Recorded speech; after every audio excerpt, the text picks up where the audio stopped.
Hindi stories. मोर की बांसुरी। एक गांव के पास बहुत बड़ा और सुंदर बगीचा था। पास ही एक झरना भी था। गांव के बहुत कम लोग वहां जाया करते थे। उसमें तरह तरह के फूल खिले रहते थे। उस बगीचे में तरह तरह के पक्षी विहार करते रहते थे, जिनमें कोयल, मोर, कबूतर, चिड़िया चहकते रहते थे। एक मोर हमेशा उस बगीचे में आया करता था। जब भी मोल का मन करता वह झरने के पास चला जाता, झरने से गिरते पानी के पास चला जाता। पानी की हल्की हल्की फुहार पड़ते ही नाचने लगता था। वहीं पास के एक पेड़ पर एक दिन एक कोयल यह सब देख रही थी। उसे देखकर कोयल कुहकुहाने लगी। कोयल की बोली सुनकर मोर को बहुत मजा आया। वह खुशी से अपने पूरे पंख खोलकर नाचने लगा। कुछ देर बाद कोयल उड़ जाती है। मोर भी थक चुका था। वह वापस चला जाता है। अगले दिन से यही सिलसिला चलने लगता है। पेड़ पर बैठी कोयल अपनी मधुर गले से बहुत अच्छा स्वर निकालती, जिसे सुनकर मोर नाचने लगता था। दोनों को बहुत मजा आता है। 6 दिन में कोयल और मोर दोनों दोस्त बन जाते हैं। एक दिन मोर कोयल से पूछता है, कोयल बहन तुम इतना अच्छी आवाज में कैसे कुहकुहा लेती हो? यह सुनकर कोयल कहती है, मोर भाई ये सब तो ऊपर वाले की देन है। उन्होंने मेरे गले में इतनी मिठास भर दी है कि मैं जब भी बोलती हूँ मेरे कंठ से बहुत सुंदर बोली निकलती है। मोर को कोयल से जलन होने लगती है। वह सोचता है कि वह नाच तो अच्छा लेता है, अगर वह कोयल की तरह गाने भी लगे तो सब उसकी कितनी तारीफ करेंगे। काश कोयल का गला मुझे मिल जाए। मोर का मन अब नाचने में नहीं लगता था। वह हर समय यही सोचता रहता कि कैसे कोयल की तरह गाने लगूं। वह कई बार कोशिश भी करता, लेकिन उसके गले से आवाज ही नहीं निकलती थी। कुछ दिन बाद कोयल भी उस पेड़ पर आना बंद कर देती है। मोर जब भी कोयल को देखता वह उससे बात नहीं करता था। उसे कोयल से नफरत हो जाती है। एक दिन मोर एक पेड़ की डाल पर बैठा था।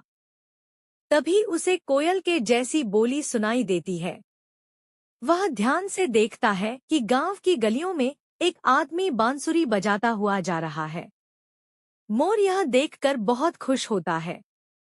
वह सोचता है, अरे वाह, यह तो कोयल से भी अच्छी आवाज निकाल रहा है। क्यों न मैं इनमें से एक बांसुरी ले लूं।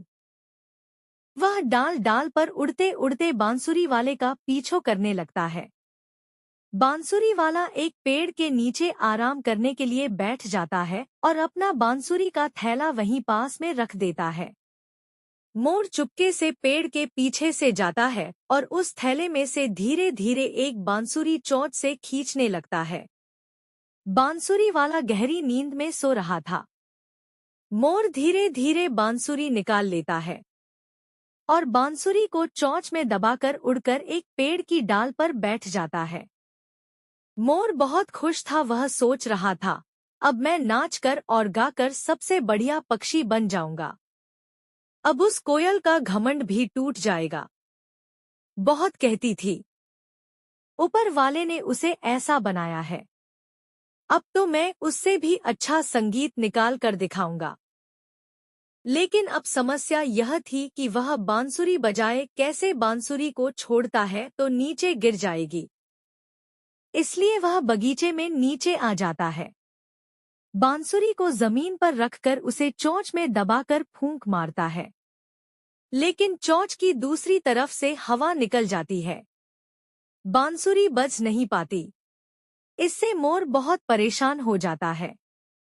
फिर वह सोचता है कि अगर मेरी चोंच न हो तो वह आराम से उस आदमी तरह बांसुरी बजा लेता। वह एक पत्थर के पास जाकर जोर जोर से अपनी चोंच उसमें मारता है, लेकिन चोंच नहीं टूटती। फिर वह एक पेड़ के तने में अपनी चोंच फंसाकर तोड़ देता है। चोंच टूटते ही उसे बहुत दर्द होता है। वह दर्द से चिल्लाने लगता है, लेकिन कोई वहां नहीं आता। उसके बाद मोर बहुत रोता है। फिर भी वह किसी तरह बांसुरी बजाने की कोशिश करता है, लेकिन बिना चोंच के बांसुरी पकड़े कैसे, यह तो उसने पहले सोचा नहीं था। हार कर वह बांसुरी को फेंक देता है, लेकिन चोंच टूटने के कारण अब वह दाना भी नहीं चुग पा रहा था। वह परेशान सा इधर उधर भटकने लगता है। तभी कोयल की नजर मोर पर पड़ जाती है। कोयल उसके पास आती है। मोर भाई, क्या हुआ, ये चोंच कैसे टूट गई? मोर उसे सारी बात बताता है। यह सुनकर कोयल उससे कहती है, भाई, मैंने तो तुमसे पहले ही कहा था, ईश्वर ने जिसे जैसा बनाया है वही ठीक है। तुम सोचो, अगर मैं नाचने लगूं को कैसी लगूंगी? ईश्वर ने मुझे काला बनाया, लेकिन आवाज बढ़िया दी।